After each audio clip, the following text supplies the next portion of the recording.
It's the Washington Wizards. And now let's toss it over to Kevin Harlan with the rest of the 2K crew. I'll catch you at the break.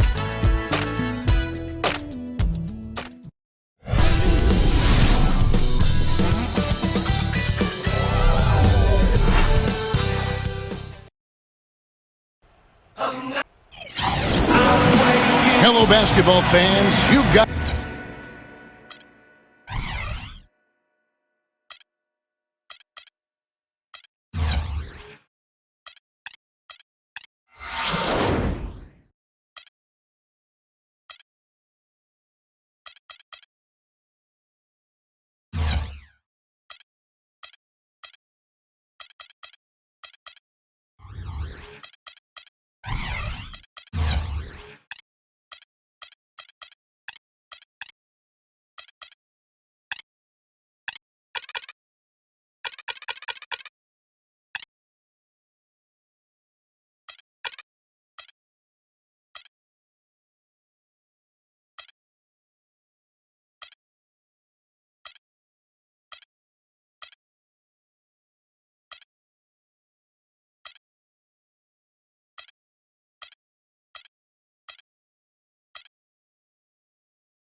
on 2K Sports as we get set to bring you an exciting NBA basketball game. This is Kevin Harlan with Steve Kerr and Clark Kellogg and our sideline reporter Doris Burke. So glad you could join us here at the Verizon Center. It's the home of the Wizards in Washington, D.C. A quick check now at the starting five for both teams. One of the guys we'll be watching out for today, the former Florida Gator, Bradley Beal. Well, there's plenty to like about him as a player, but one thing that really stands out is the quick trigger. He can catch the ball in space, defenders all over him, but in an instant, lets that shot go, and he is accurate. And he's a great three-point shooter, too, especially when he lets it go from one of those corners. He doesn't miss many of those. And, of course, Jordan Crawford.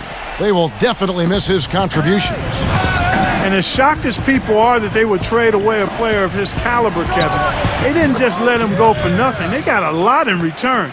I think it's a deal that's going to really help them down the road. Well, there's so many moving parts, Clark, but I agree. I think that's the idea behind it. I mean, the foundation that you're trying to build to make this a more complete squad over the long haul. Still a little tough, though, to believe that they'll be better off.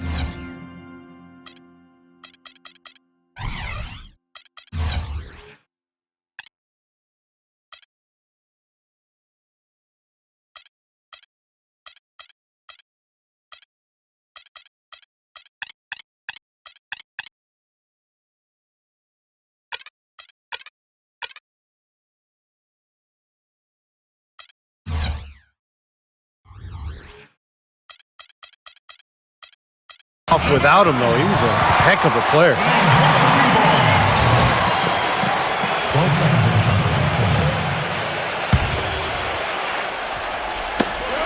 Knocked loose. It's 3-on-3 on the fast break. Bradley with the ball. Now Beal defending. He kicks to Rondo. Lets it go from 11. No good. And it's Washington the other way. They're coming off that win against Philadelphia. So often in the NBA we talk about how you have to earn your points the hard way, but it didn't seem like that was the case. Everything came pretty easily. Too many of their points came the easy way, Steve. You're right. On dunks and layups against a defense that didn't really put up much resistance. And they're able to recover. Bradley kicks to Green. No good on the three. They've had a cold start so far. Just 1 of 5 from the floor here early. Adding an outside shot is going to be the key to whether John Wall is a good player or a great one. He's shown he has the speed, but until he can force defenders to respect that outside shot, everyone is just going to back off him. Doris Burke had a chance to catch up with head coach Randy Whitman. Doris, what do you have to say? Kevin, he said, I think everyone in the league knows we're one of the tougher teams defensively. Really, for us, it is about maintaining that fire and making sure we keep helping each other out on every switch. Let's see if they can keep that fire going. Thanks for the report, Doris. Steve, Clark, your thoughts on their defensive focus here? Well, it's the right strategy, Kevin, because you have to play to your strengths as a team. You can't get away from who you are. And that's right, Steve. Their strength is certainly what they do defensively. They can rattle folks. 6 to shoot. Bradley drives in. Can't hit from in close. And Wall, a good free throw shooter, over 80% from the line last season. So, Clark, it's not like the form on his shot is broken at all. No, it's got some issues, though. Yes, it does. And it's going to be a matter of practice, Kevin. Before reaching the NBA, he was so much more explosive than other players. He didn't need to settle for the jumper. For him, it's about balance and consistency with those mechanics on his shot. This is his first free throw of the game. Well, he shoots the ball with a lot of confidence from the line. He's very comfortable there, 84% on the season. And, guys, that's an increase in his free throw percentage from last year. Maybe not a large one, but it is a little bit higher, so you've got to like that progress. We're about 3 minutes into this first quarter. Booker in the post. Humphries there. No good from Booker. Well defended, and he's not someone who responds well to that kind of defensive pressure. Rondo drives in, fires the three, and it's Bradley. That time on the assist by Rondo. Bradley's got himself going with the triple, his first basket of the game. Come on, box him out, man. Wall against Rondo. A fader. Cannot hit. Well, he had to fade away there. The defense was all over him, and he got it off, just couldn't get it to go. The drive by Green. Bradley against Beal. Bradley passes to Sullinger. And he was fouled on the way up. 2 free throws now for him. And let's now send it over to Damon Bruce in the studio with an update. Damon? Thanks so much, Kevin. Let's quickly bring up the scores from the games that already are in the books. Out at Amway Center, it was the Magic losing to the Hawks. And for the Clippers, they came away with a win against the Bobcats in Charlotte. That's all we have for you here in the studio until the Sprint halftime report. Until then, back to Kevin Harlan and the gang. And we appreciate the update, Damon. Thank you so much.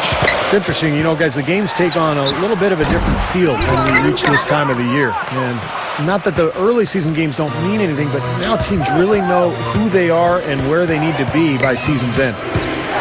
Now, here's Bradley following the miss by John Wall. Cressy passes to Sullinger.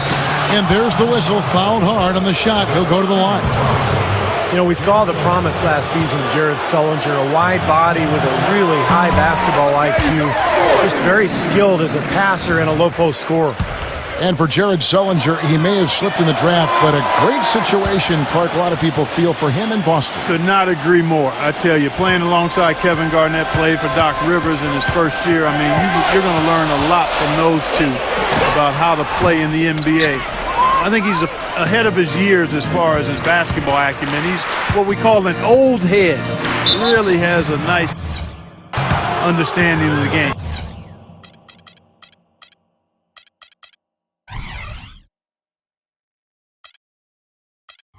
And that's 2 fouls for him very early in this ball game. He'll probably have to spend some time on the bench before halftime. The Celtics have gone 3 of 4 at the free throw line tonight, and a whole new group out on the floor for the Celtics. And so he hits both. 1:33 left to play here in the first. It's stolen by Bradley. Here's Wallace. And they will get the basket here, folks, as they rule goaltending. Good defense, but you gotta love the finish with the finger roll over the top. So timeout called here, the first for Washington. Their last encounter was in Boston, where they were able to handle the Celtics. Yeah, that last meeting, they won the game, and remember, it was a huge day for the bench. I mean, they got some key points from their reserves.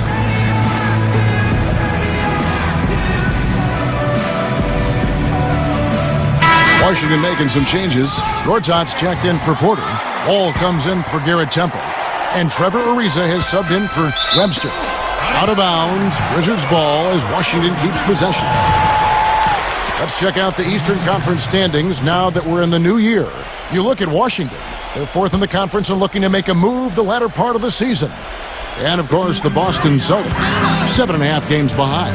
Well, looking at Boston, they've had a disastrous season in a lot of ways. I mean, you can tell that by looking at their place in the standings.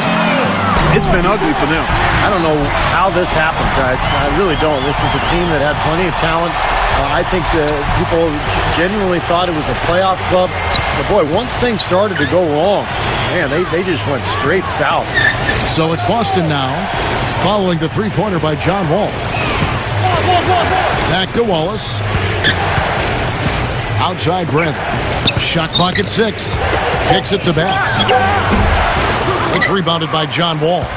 Steve talked about the contribution they got from their bench in winning this matchup last time, Clark, and it was a great game for them in that regard. Kevin, it really was. I mean, the depth they have was apparent on that day. I mean, there was no drop-off when they went to their bench, and the coach has to be extremely confident knowing that his reserves can handle their weight. A little overeager right there. Left his feet too early.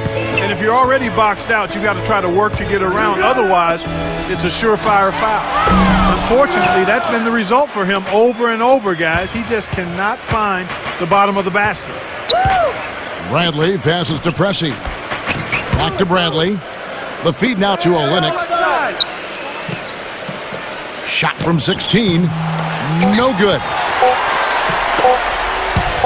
Here's Serafin. Got it off in time, but it's no good.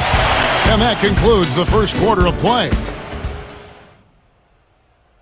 Next Tuesday, January 28th, Zach Randolph and the Memphis Grizzlies take on LaMarcus Aldridge and the Portland Trail Blazers. It's Western Conference action. Don't miss out.